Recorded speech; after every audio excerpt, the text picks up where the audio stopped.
Hi everyone, it's Colleen. So I finally gave doing a monthly wrap-up video a try last time, and I enjoyed myself way more than I thought I would.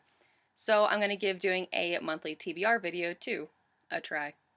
Yeah. So the first book I have on my TBR is The Air by Kira Cass. This is a continuation of the Selection trilogy.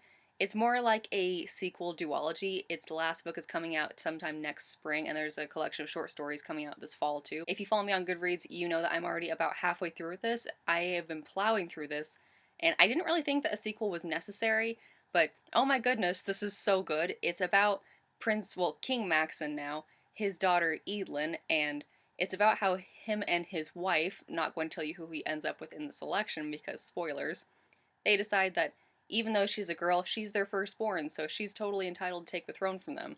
So she's going to be the first solo queen in their nation's history, but she still needs to do a selection. I don't much care for her now, but I definitely understand where she's coming from all the time, and I'm seeing a lot of character growth, so stay tuned for that. I think I might just finish this tonight. And next I have Biggest Flirts by Jennifer Eccles, which is apparently a part of a trilogy called The Superlatives. I'm reading this because it was recommended to me by my friend Caroline, and I'm reading it for the Pop Sugar Reading Challenge where you read a book recommended to you by a friend. Normally this is not a book that I would pick up myself. She's definitely more of a gushy romantic than I am, but I'm going to go into this with an open mind. And next on my TBR is Two Boys Kissing by David Levithan. I'm so angry with myself that I haven't read this sooner, but you know, in the wake of the Supreme Court decision recently, this just feels appropriate. This is the story of two ex-boyfriends, Craig and Harry, going for the world record of the world's longest continuous kiss. I believe that this is told from a Greek chorus manner, like in classical Greek plays where there is an audience kind of telling the story that is a part of the play itself,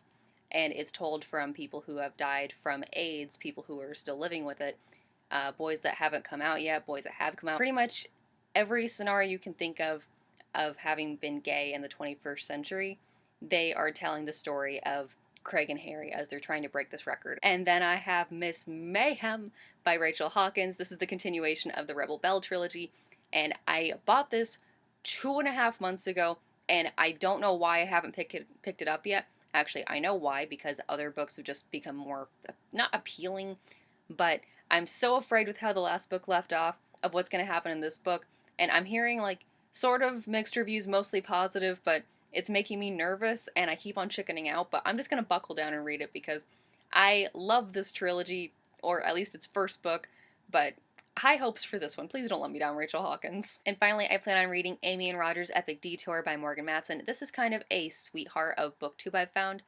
and it follows a girl named Amy who, while she and her mom are moving cross-country, she is in charge of driving their car all the way there, and her mom not wanting her to go alone, she chooses this kind of older boy that has always been a family friend of theirs to go with her.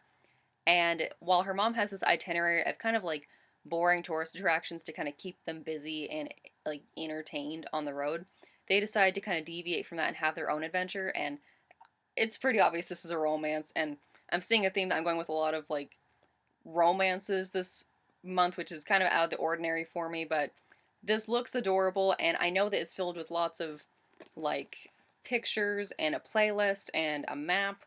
And I know that Morgan Matson actually took this trip herself when she was writing the book, so that sounds all kinds of cool. So these are the 5 books that I plan on reading in July. Leave a comment below if you've read any of them, or if you just want to tell me what you're going to be reading this month, and I'll catch you all next time.